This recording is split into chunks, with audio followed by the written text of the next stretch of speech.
Most singers think that the more they focus on results, the faster the voice is going to improve. But in my experience and in functional learning, actually the opposite is true. In this video, I want to explain why chasing results can actually get in the way of a natural and free voice. I see this again and again, especially in students that come from learning from YouTube, and they sort of base their results and their perception of how good they are on how well they can follow along a YouTube voice warm-up. So, what does chasing results actually look like in a singer? Well, things like, for example, fixating on a specific note or a specific song that might not be available to you yet, and getting frustrated when you don't get it right away. Repeating the things that are not working for you, repeating them again and again and again, hoping that one day you might get it, and getting frustrated because you don't. And of course, my non-favorite, the no pain, no gain approach of practicing 3 hours a day, something over and over again, even if it is not working. I was talking a little bit more about this fixation thing last week in this video. You can check it there. And I'm going to focus on that today. But just know that, yes, fixating on a result, it's a part of the realm of the fixed mindset. I'm not sure if you read this amazing book called Mindset. Summarized, for learning, we want to develop a growth mindset, not a fixed mindset. The nervous system doesn't really learn much through fixation. When you're fixated, you are in alarm mode. We know now that learning when your brain perceives danger, not very effective. Fixating also narrows your options. When you are learning, especially something as special as singing that requires you to develop your curiosity and find new ways of producing results, fixating will narrow your options. And if something is already not working, then you are just rehearsing mistakes, basically. In the case of the voice, where a lot of coordination is required and you are working with very tiny muscles, we can't really afford that. When you are singing from effort, you are using a body coordination that is completely dysfunctional for singing. Usually, just by you fixating, you are going to be working with a lot of big muscles instead of small muscles. So for singing, ideally, it's a very differentiated activity. You work with tiny muscles and in a very differentiated manner. Everything that has to be with the differentiated muscles is from the realm of the low pressure valve system. I talk about that there. That is a concept that is central in the way I teach.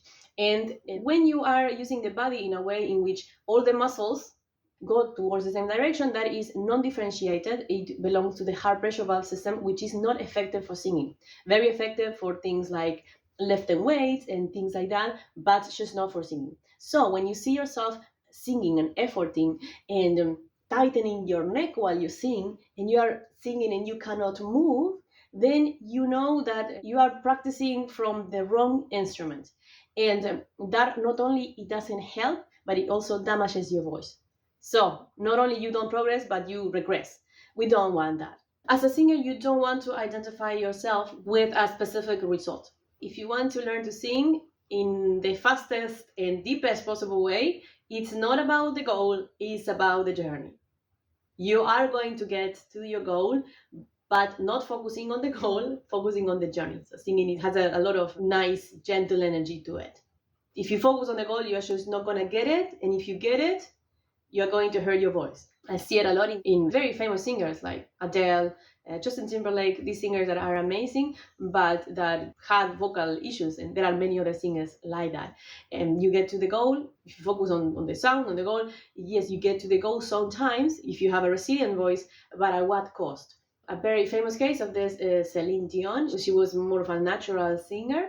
She could sing amazingly well, has a very resilient instrument, but she kind of lost her voice at some point. So she had to retrain her instrument at some point, focusing on technique, and then she could sing again like before, but without damaging her voice. And this is important as well to understand that just because you can do something without technique, it doesn't mean that it's good or that you should. There are people that have an instrument that can sustain and that can go well with effort and with abuse, with vocal abuse, that can support it. And there are people like me that don't. Like, yeah, if I do something with bad technique, I get really sore and I just can't do it. So for me, technique wasn't a choice.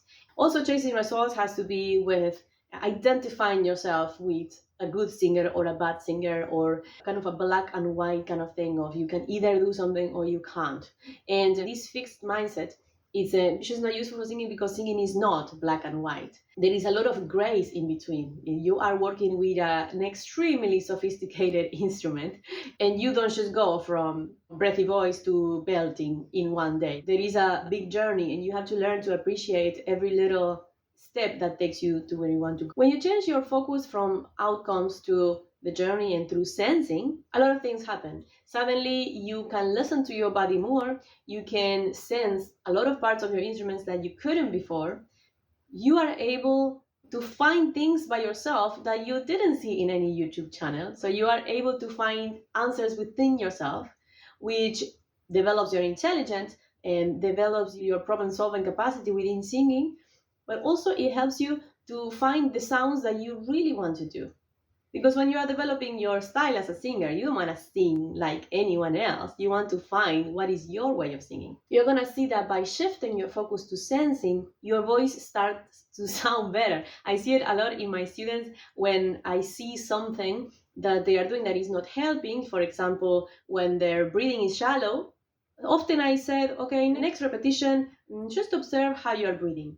And I tell them to not change anything. But a lot of people, and this is from like complete beginners, as soon as they bring their attention to somewhere, that somewhere starts to shift towards singing, just because you are observing that aspect. Trying to sense your instrument is not easy to do by yourself, because when you are just starting, not many things are in yourself, and in my experience, it's much easier and much faster to learn when you actually go step by step rather than trying to jump from beginner to advanced. This is one of the issues that I see in singers that want to learn through YouTube. YouTube is great for singers, of course, we have a lot of resources there, but if you want to progress, you need a step-by-step structure. So by the way, if you are interested in that kind of work, go to the description below. I have a link there that you can use to book a call with me.